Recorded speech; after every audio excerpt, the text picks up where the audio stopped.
Hey there, Purrfect Peeps. Have you ever wanted to come on to a podcast and talk about what you've been working on? Or do you have a product to show off?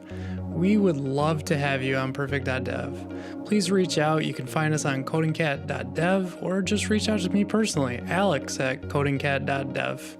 Come say hello. Don't be afraid. We'd love to have you on. Thanks so much. Welcome back, Purrfect Peeps, to Purrfect.dev. On today's broadcast, we have Joel Varty from Agility CMS. Welcome, Joel. Hi, it's great to be here. As always, my partner in crime, Brittney Postma. Joel is the CTO and president of Agility CMS. It's a SaaS headless content management platform that combines flexible and fast headless architecture with familiar and easy authoring tools for editors.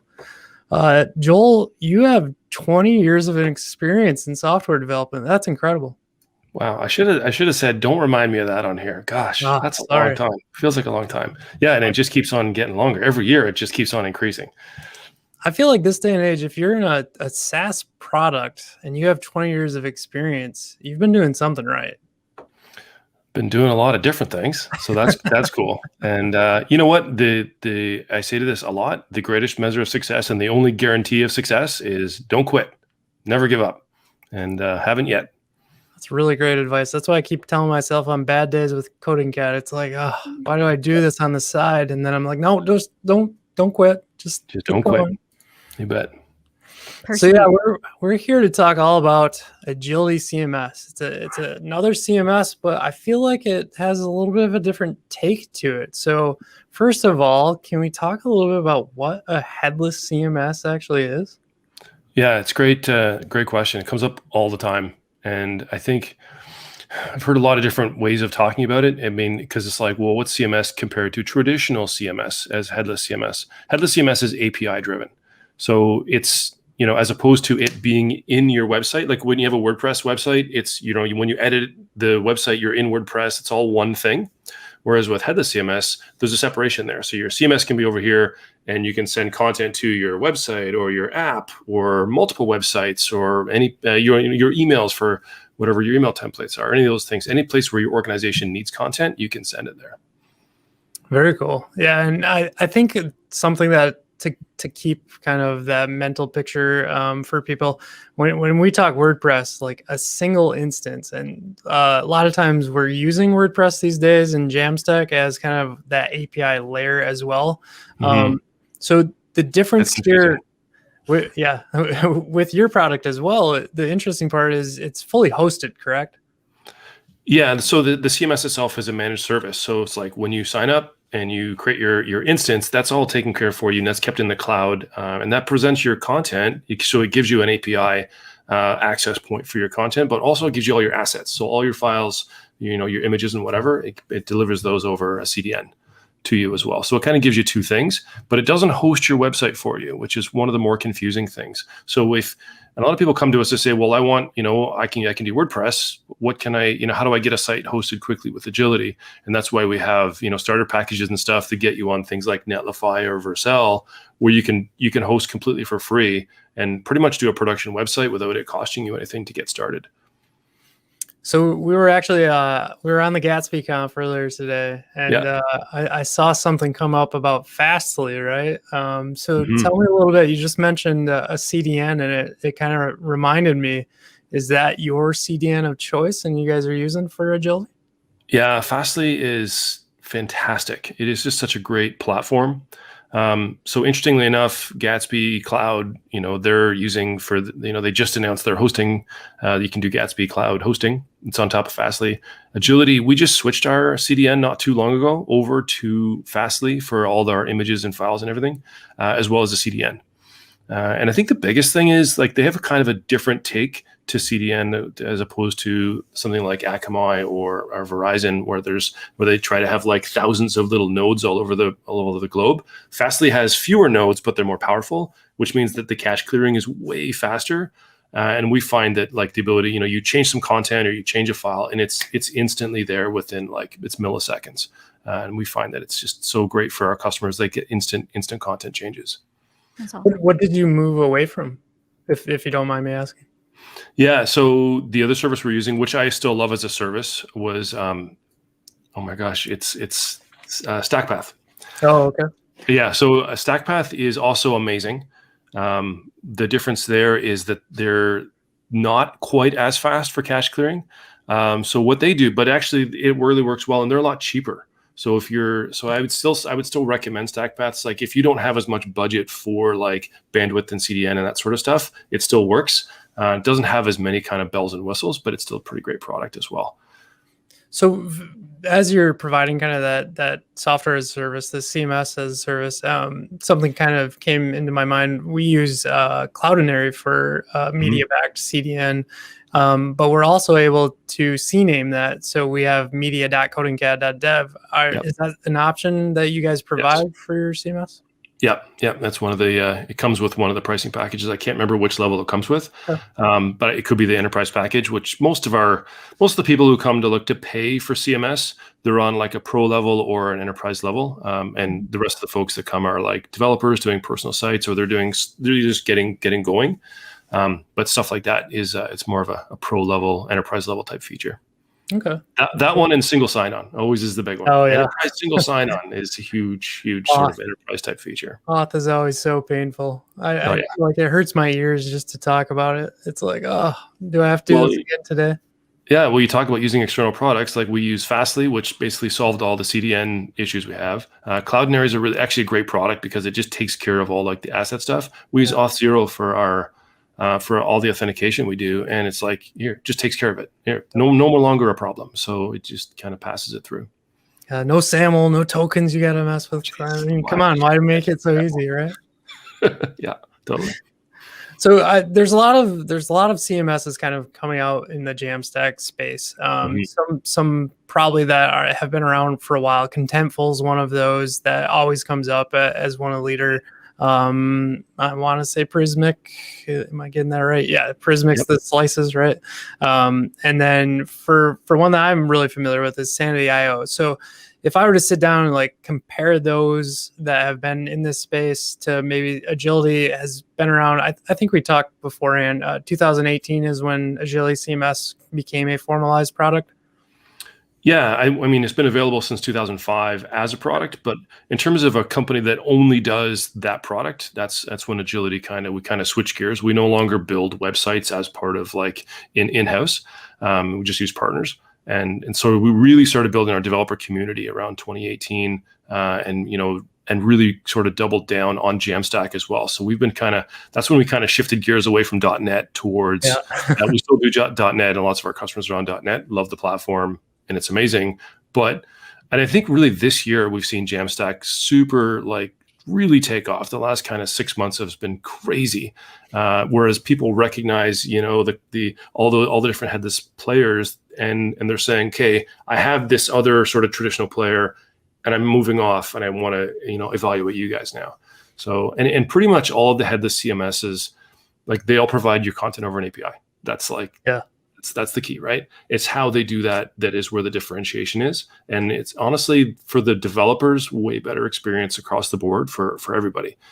The difference from Agility is that we provide two things that are sort of unique. One is you can actually define pages in Agility, which is weird because it's just a content API. But just imagine, so you normally have like a list of content, like a blog posts, right? That's a flat list.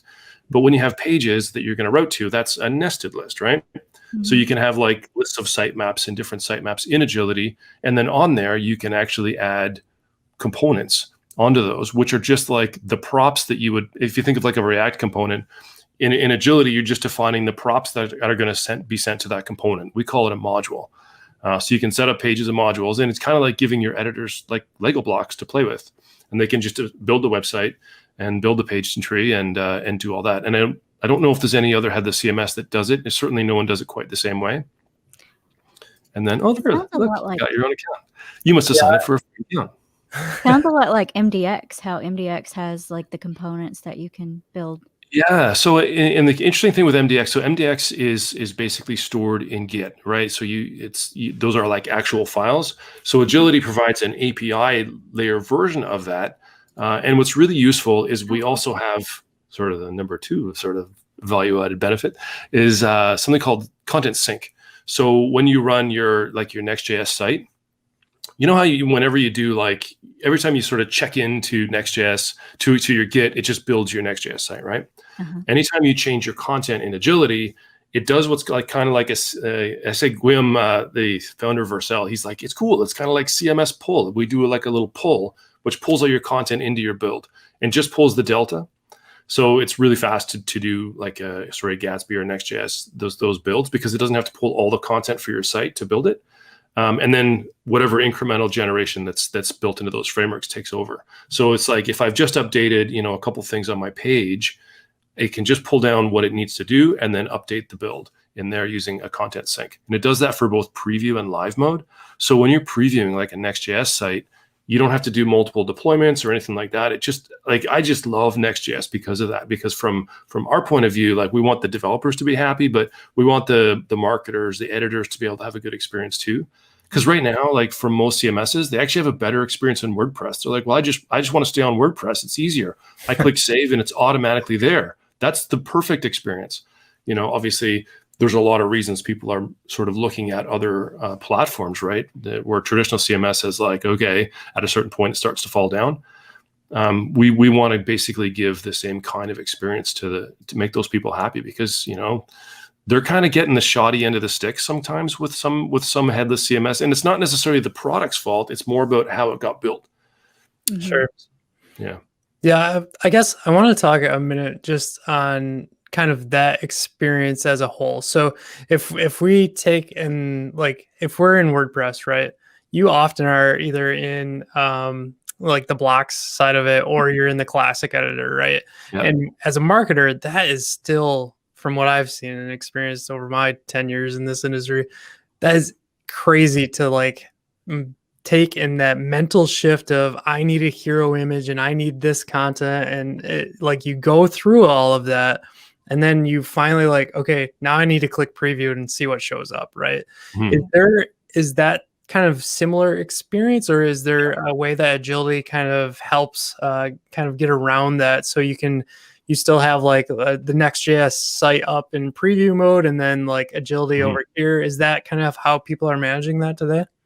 Yeah, for sure. I mean, so when you talk about like the Gutenberg editor where you kind of have blocks, those in Agility are basically modules.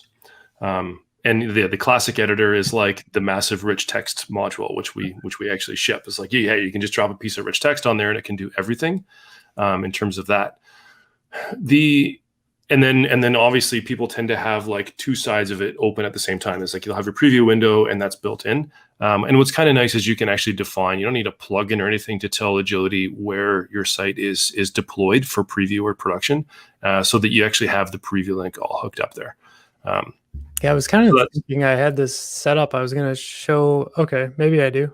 All right, cool. Yeah, so you've got the Next.js starter. So this is basically what we did is we put together a starter with Next.js. I think it's on Next.js 10. And you've probably got this hooked up in Vercel. I can't quite read your URL there, but it looks like it is. So it's pretty cool because the exact same deployment works in preview and in sort of production mode. So you can make changes. And what's interesting too about the way Vercel has done this with Next.js is you don't even need to actually push changes to Vercel to do this. It uses a serverless function to do like that CMS pull. So as you make changes to this content, which can be defined by anybody, right? So the developer would go in and say, hey, what fields do I want to have on my blog post? And you set that up. This is awesome for me to see you do this, because this is so cool. So you can go in here, do that, you save it, and you say whatever fields that you want to be available, those become props to your components that you can use. And then now you do have to refresh your site, and it takes a couple seconds. And then it's all just there. And then when you're okay with that, you just publish it, and it's the exact same URL. So you just go to the top and say, hey, exit preview mode. I like Next.js. This is one of the reasons why I love Next.js so much, and even recommend it almost more than Gatsby, although usually people have decided when they come to us whether they want to do Gatsby or Next.js. Yeah. They both have great experiences. In Gatsby, you have to have the Gatsby cloud for preview, but it automatically updates, so that's kind of rad.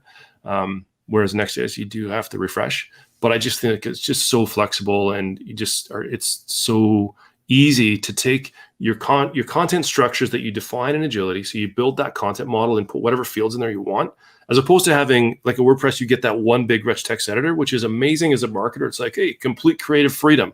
And from a developer, it's like, oh my gosh, they have complete creative freedom, right? I don't know what they're going to do in terms of like structure of that content.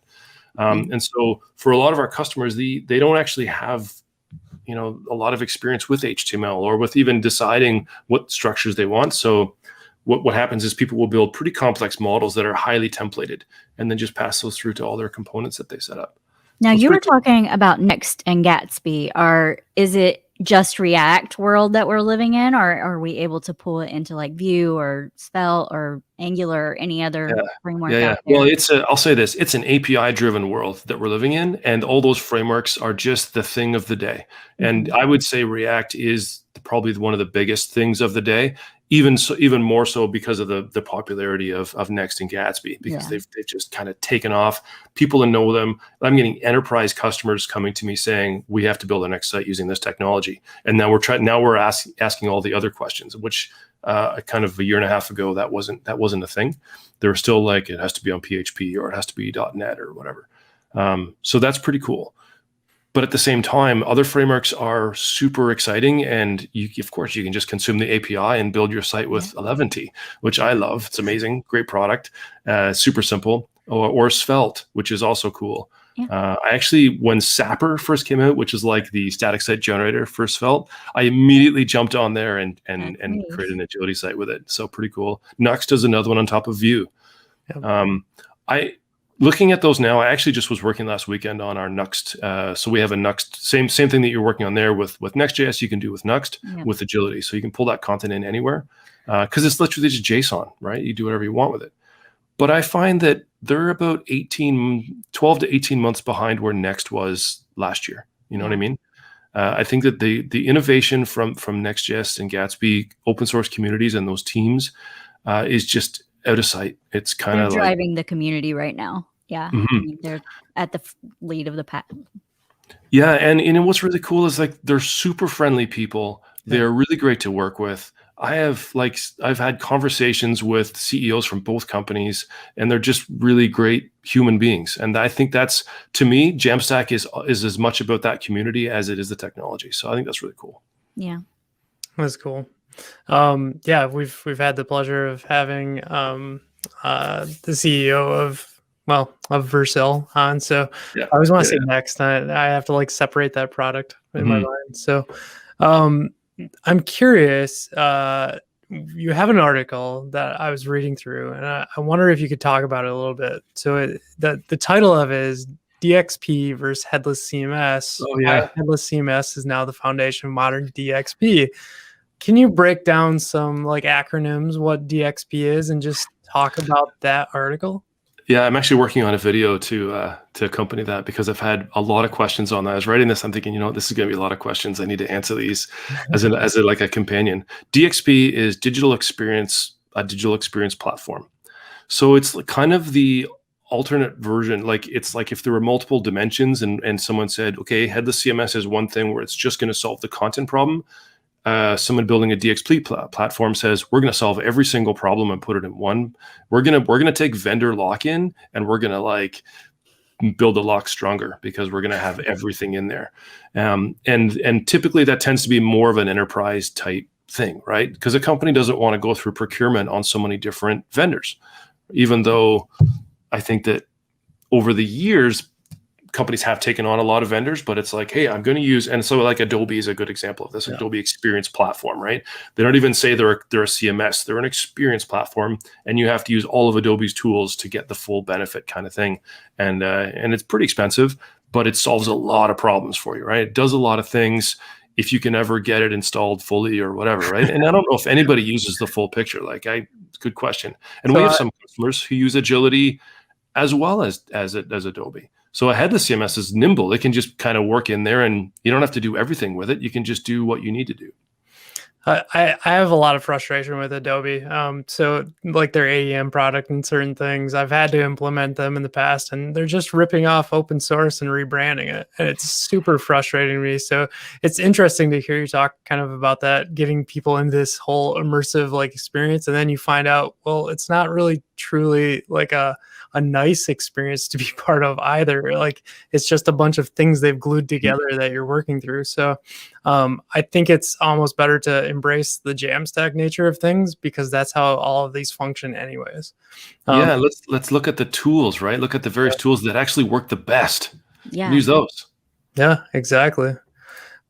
So I think this continues to keep coming up, and you actually talk about it in this article. So when you talk about like e-commerce integration, I feel like that's the next step that we're kind of getting into now that people have become comfortable with Jamstack.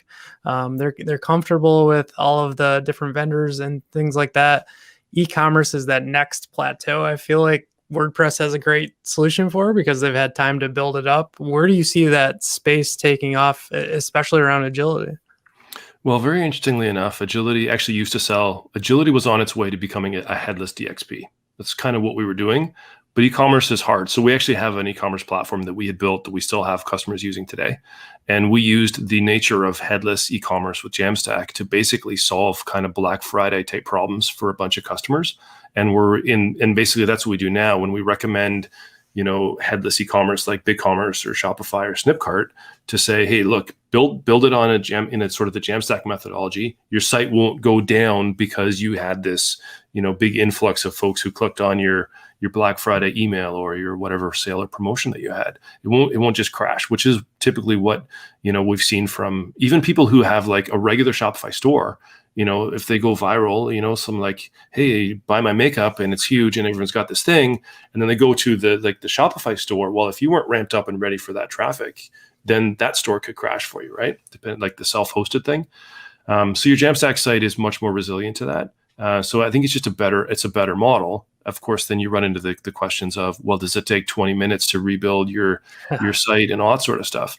To which case I say, that's a full stack kind of a problem. That's not a problem with the framework. It's like, figure out how to cache it, figure out how to do where we did the CMS pull to sync it all down. We can do the same thing with your API driven e-commerce products, right? Hey, pull it down, see what products have changed since the last time I did a build, and sort in Redis cache. Like, it gets a little more complicated, but the net effect is like the website that you actually create is a way better user experience, because the developers it's basically just data you can work with now.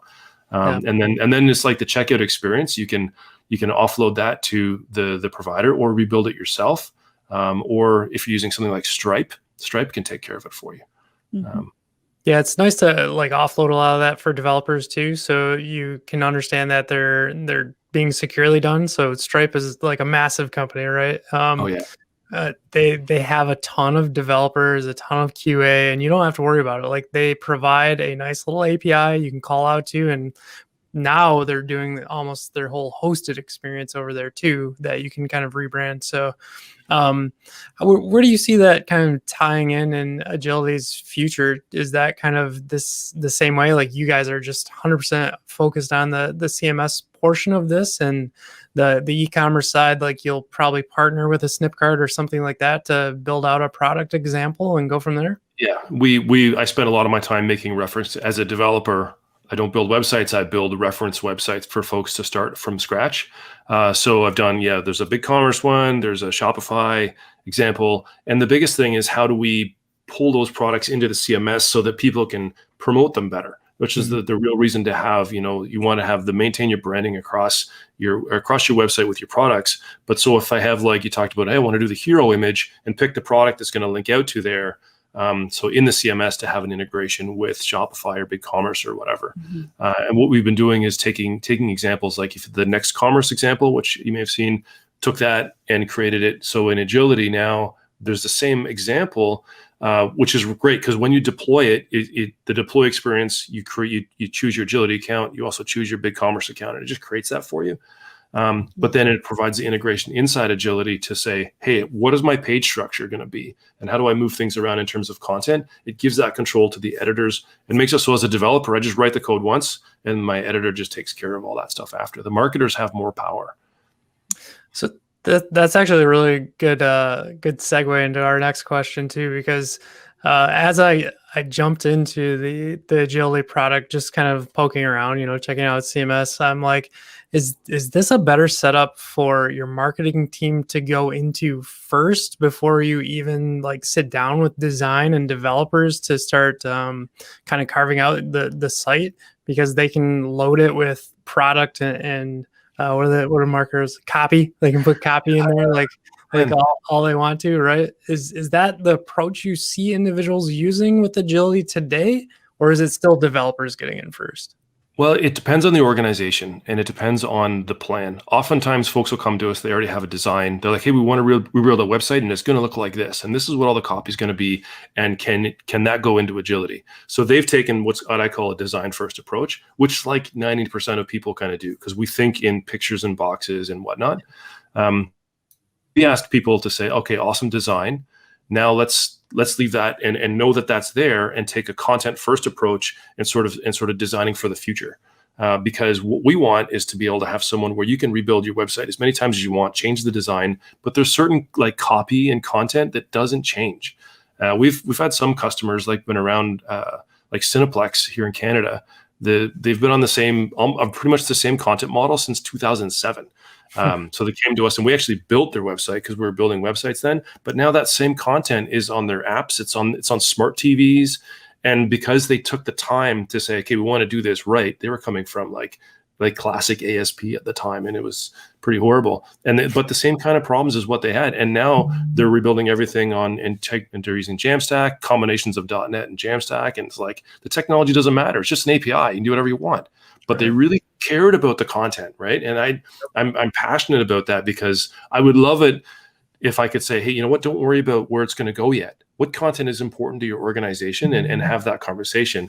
But people do need to see the design. And I think it's important to sort of like, I'm glad that you brought that up, because I see that struggle with like folks are trying to say, but I want it to look like this. What will it look like? And they'll tailor it to a very specific design, but that's not very reusable. Yeah. It's kind of tough because as developers, and I work with designers and developers all day long, but we often forget about the people who have to run this site day in, day out, and that experience. So I think Sanity has a nice solution for that, because you can customize it for each group, but they're kind of banking on the fact like you're going to use their I can't remember the name of it right now, but they're kind of solution for the UI side of their backend as well. Where Agility has kind of taken the approach that we'll create the backend for you. Do you find that customers are running into issues with that, where and maybe you can talk about, is Agility extensible in ways that you can kind of create different models and make that fit that as well?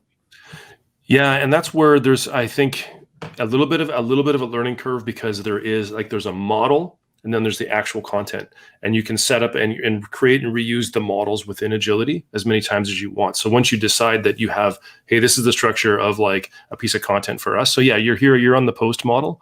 Yep. Oh, you could have switched back to it, but whatever, it doesn't matter. Sorry. Oh, you're jumping all over the place. That's okay. Hang on. Okay, so you're on the post model, which is like a blog post. But if you click on the far right, you see that button that says edit for content model. Right there, the purple button beside the word right there. Okay. So you can actually, because you have the developer role, you're actually editing the content, which is kind of like the database schema, although it's not a database. It's like the schema for this content. It's so that you set up the model. Now I could create 1,000 different lists of posts that have the same model, but they could be for different lists. And if you imagine you had the same blog for like a decade, and I don't want to, if I have like 500,000 articles, maybe I don't want to have a list of 500,000. Maybe I want to split it up and say, this is this year's post list, so I can kind of not have to work in that many. So we've had customers do that, where they're like, hey, this is like post 2017, 2018, and they have a different list, but it's the same model. And that's one example of how you can reuse it.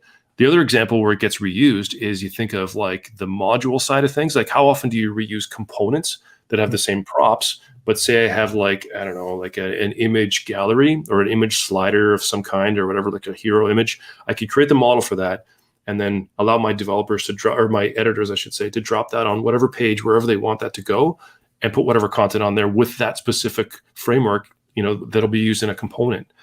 So it takes the same power that developers enjoy and gives it to a marketer. That's how I see it. But yes, it's flexible, and it usually ends up with us, especially with our enterprise customers. We'll do some consulting services to help them get it set up the first time. Is that model just like a schema then? Yeah, I wanted to use, like, naming things is hard, right? Yeah. It has been called content definitions. It's been called schemas. We settled on model, mostly because we just look at, because we do user experience, like interviews with people who've never seen it before, and they say the same kind of thing. Well, what is that? What does that mean? What do you mean by schema or content definition? And they seems to be model. I don't know. Seems to click with them a little bit. We're hoping. But that's the terminology, like what is headless CMS, people have a hard time with. So terminology is tough to get right. Yeah, I think they say developers spend 80% of their time coming up with names. So and the rest of the time trying to clear cache. Yeah, that's awesome. So you talked a little bit about kind of how we can use the APIs and different things like that. I do want to talk again. We briefly kind of went over it, but I want to bring this screen up too.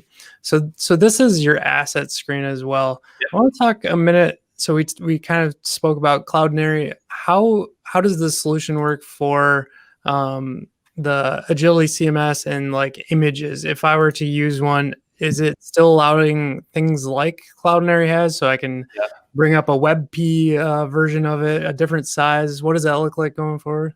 Yeah, so very similar to so Cloudinary has like a really crazy API for managing images, and like that's just awesome, and they do a great job of that. We do fewer things that's a lot simpler. So essentially, you upload, say, a big old JPEG that's like 2,000 by 4,000 in size, straight from your camera.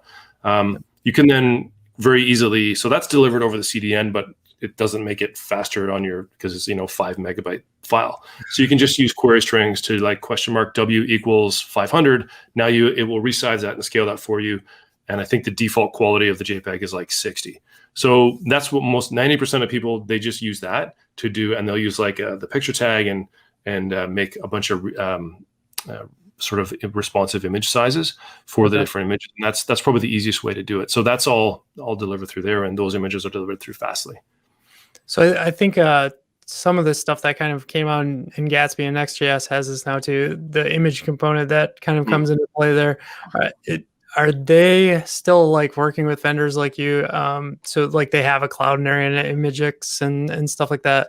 I know you can write your own loader, your own custom loader in those too. Is that something that you see a lot of people having to do when they use Agility in these products?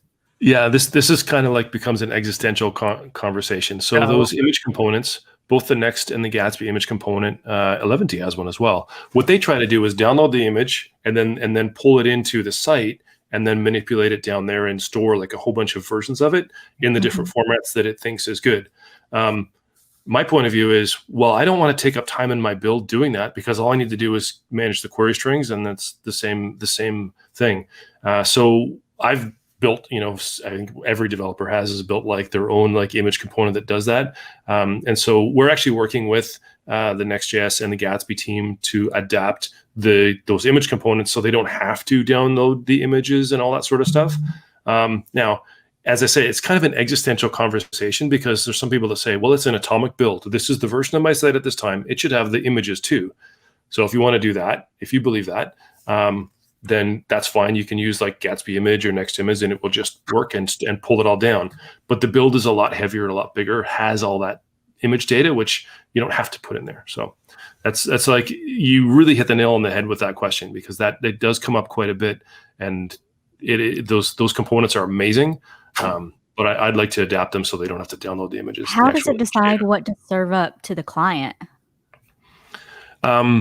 So there's basically hooks built into those to the different components that do that, and so you have to give it a configuration. So there's a couple different providers. I think Cloudinary might have a configuration for that. I'd have to look. I haven't actually looked into it for a little while, and the Gatsby image that was just released today is brand new. But basically, you say what your configuration is, and that will tell the component how to manipulate the image URLs to do what it needs to do, as opposed to downloading it and serving up different. So it's just a matter of what URL gets spit out in all the different dimensions. So Okay. Yeah, and it's funny how for a regular user, just like cropping and resizing an image seems like an easy task. It's like way beyond most people's capability. It's like aspect ratio. What do you mean? Right. Yeah, that's exactly right. I just need it this big. Well, do you want the full version of that big or like a scaled down version? Let's talk. Yeah, yeah. And then you have what AVIF and WP. Oh, yeah. Mm-hmm. We the Kern, one of our folks here. I don't know what that one was in reference to, but probably because of MVC. I'm not sure on that one. But we got a new Gatsby image plugin is amazing. I couldn't agree more, and I have only viewed it like for 10 minutes, so it seems pretty incredible already. So can't wait for you guys to be able to start using that within Agility, or totally. Agility using, vice versa. Yeah, you know what I mean. Yeah. Very cool. So Agility, as far as a back-end product. So we've talked a lot about kind of consuming the API and things like that, but Joel, you're a developer at heart, I can tell. Is it a lot of .NET Core pieces in the back end of this? Are you like hosted on AWS? Can you talk about any of that? What's that look like? Yeah, totally. We're hosted on Azure. So I'm a .NET person, at heart. So I switched my first job in tech. I was building Lotus Notes. Oh, man. And Lotus, and they had a web server called Lotus Domino that ran Java. So I was a Java C++ person way back in the day, switched to .NET. I've loved .NET and loved that stack. And when Azure came out, we jumped on it immediately. So we've been on Azure since 2009 when it was in beta. Cool. And we have multiple regions that we support. So that's a big deal for a lot of customers. Like, hey, it has to be in X and X country. So we have region support for that. So that's cool. There is a lot of .NET in the back end. There is a lot of Node, a lot of different things. There's even like a lot of different database structures and whatever. So it's like all those different things to maintain all the different stuff that we need to do. So combination of things doesn't really make any difference on the front end because we've open sourced all our SDKs. So the API is like an open API. GraphQL is coming. So we're working on GraphQL support. Which is like has divided the developer community like none other. Yeah. Some people love the REST, some people love the GraphQL, but so it's REST API right now, and with all the SDKs are open source, so people can go in and make PRs in there and or fork it and do whatever they want. Very cool. Yeah, it's always a lot to. People take the front end as like, oh, this is a simple app, and then you realize all the things it's doing, and it's always good to hear from the people that wrote it, like what exactly is left in that back end there. So yeah, very cool. So one of the big things, I think we've brought it up once or twice, that we always talk about content, and when we talk about content, Brittney and I chose to use MDX because we expect all of our authors basically are going to be developers, and that makes sense for us because we write in it all day long. Was there any thought going into it? Like, I know you have the different modules and kind of the textual pieces in there of what that content might look like. Is it a full page, WYSIWYG versus the modular pieces? Can you speak to why you chose the way you did? Yeah, well, I mean, the ultimate guide for us was flexibility. It needs to work for whatever content editing team is in place at that moment, and what is their sort of workflow? How do they do stuff? Do they pass around Word docs and say, "Hey, copy this and paste this into something like that," or whatever? Which some people do. So, and some teams are like, "You cannot put a WYSIWYG editor in front of our team. They will copy and paste, nasty things in there, and it will like in terms of like we don't know what's going to be there, right? We need crazy validation and stuff. So highly templated content is useful, but it's being able to make the decision to say, okay, this is the kind of thing that I'm building. This is where it needs to go, and whatever. I find that when people are developing for apps, so if their content is ever going to go to an app that's not a website, that usually helps them decide, okay, we can't just put raw HTML over there. What's that going to look like on a smart TV or an app or on a phone? You can't decide. You can't even parse it out easily to say this is an excerpt of it to go on a list. So that helps people to say, oh, okay, I actually need to have different fields that are going to make up this content, and then the wheels start turning for, oh, this is what a content structure might like. It's going to have different data types. But with that being said, lots of folks just put Markdown on there too. So it's like if funnily enough, like we have a Hugo template like that we use, where really the agility content just gets squirted out into Markdown files. So it's all just content. And this is a great conversation to have with folks because everyone brings to it like their impression of what it needs to be. And then, we kind of go from there. That's nice that you have options for everyone though. Mm-hmm. Yeah, it was really challenging at first for me on the Sanity landscape to understand Grok and their kind of what's the word I'm looking for? They use a different system for storing their content, and it basically breaks down almost like a JSON LD example. Mm-hmm. And so I'm always very curious and very it's not a matter of fact thing. Like you just assume, hey, there's words and that's easy to store, but there's so much more than that has to surround that conversation of how you're storing it. So it's good to hear how you guys are doing that.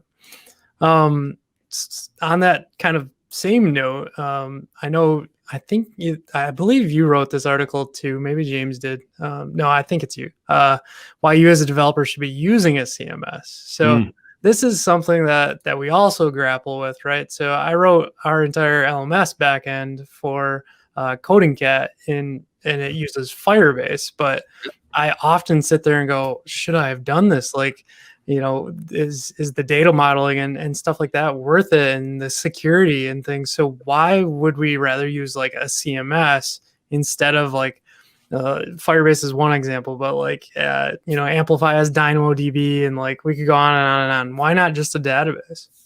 Well, if it's just for you, and if it's only ever going to be for developers, it could just be that. But as soon as you want to make money from a website and hand it off to someone else, you really need to look at a CMS from there. And I think what's great is all of these products have like free to try. And some of them are even free to use like kind of forever, as long as it stays above a certain level. So you can try it out and make mistakes and go, oh, geez, I put all my posts are in, in some other database. They're all in a FaunaDB or they're in Dynamo or whatever. You can easily move them in using all these. It's an API driven world. We can move them in and use them there, or leave stuff over here where it was for a while. And it's like, oh yeah, I should have put some other stuff in a CMS and kind of evolve. We're seeing a ton of folks do that now, to come from, hey, they have a website that they don't want to completely rebuild, that they've made some choices where it's like things are in weird places. Some of it's WordPress, and they're moving over to a CMS or evaluating how that will work, and using like a free platform to get going, and then just kind of moving up the chain as they get more content, more users, SSO, stuff like that. Yeah, for sure. No, it's a good thing to keep in mind for us too, because I stressed about it for so long. We always have the opportunity to jump over to one, so that's great. We have one last question in here, and it's a little bit of a leading question, I think. Do you have any interesting workshops coming from Agility CMS in the future? Well, I'm glad you asked. Actually, if you go to GatsbyConf, I'm speaking at GatsbyConf at 6 p.m. I don't know what time zone. I think it's 6 p.m. Eastern. So I have a small session there, but also I'm working closely with the Vercel team, and we're doing so they ran their own conference, Next.js Conf, last November, and then they open sourced the conference platform that they used, that they built. And then they asked a bunch of CMS vendors to sort of work with them. And we basically built the CMS content for that conference. So you can, and anybody can just basically go and run that conference. And we're going to take, Lee Robinson and I are going to go through that. Very cool. Up soon. So that's really, yeah. So you can just go on to the agilitycms.com website and check that out. That's awesome. Well, cool. I think that probably wraps up the majority of our questions. I really appreciate your time walking through Agility CMS. I know in another month-ish, we have another convo coming up on greater things than just Agility. So I'm excited for that one too. Look forward to checking out your chat. So at this time, we'll do a fun part of our show that we call Purrfect Picks. And Joel, you are up first. And I think if I do this correctly, your first pick is the MacBook Pro M1, right? Loving it. It is. It has changed how I use my computer. It's more like how you pick up your phone. You don't worry if it's going to be fast or anything. It's the same thing using a MacBook M1. And as a developer, I highly recommend giving one a shot. Really love it. It's great for like Node just flies on it. I know we've Purrfect picked this one in the past because of my mini, but man, I've been loving it. Same. I think I've had it for 4 or 5 months now. It's the best $900 I've ever spent in my life. Yeah. Are there I any run Windows 10 in parallels too. Are there any programs that aren't working with it still? I heard that was an issue. My biggest one is Google Drive, and I think that's the name of it now. It used to be called like Stream. They're rebranding it as they release it. So nothing else though. All the Adobe products, Premiere Pro, everything's working for me. So Stream Deck. But that's more of a hardware thing. So cool. And your second pick, which is cool. What is this thing? Tell me about it. Oh, what a great show. So first of all, I grew up on a farm in rural Ontario. So to me, looking up at space was like, to me, I still believe like space is the thing that brings us all together, even though it's so far away. Mhm. But what For All Mankind does, it's on, I think it's on Apple TV Plus or whatever. It reimagines that like the Americans weren't the first to reach the moon. And it changed the course of history, and it follows that course of like slightly alternate history where the space race doesn't stop. So season 1 is fabulous, and like there's a whole show on like getting we need to have a female astronaut on the moon, like the president decides, and so they have a whole show that's based on that one, an episode. It's just fabulous, just a great show, great acting, great writing. You know what? Now that you've described it, I did watch the first season, and it was amazing. Fabulous show. Cool. I know Brittney's got to run, so I'm trying to rush through here. Let's see. This is your Purrfect pick, correct? I don't have it on the screen. I'm like, I don't see it. No idea at all. Well, yes, that is one of my Purrfect picks. So I was looking for ways to get started with Agility CMS, and I found this blog post, and I'm not sure who did it, but it sounded a lot like the e-commerce one that you guys did. So it looks great, and it's with Next.js, getting started with Agility CMS in Next.js with an e-commerce app, and it's all there. Awesome. It's really cool. And your second pick?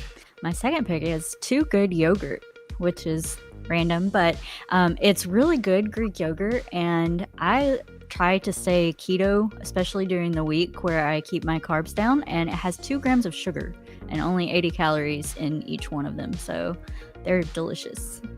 Very cool. Like it. So I believe those are your 2 picks. If you have to bail, I completely understand.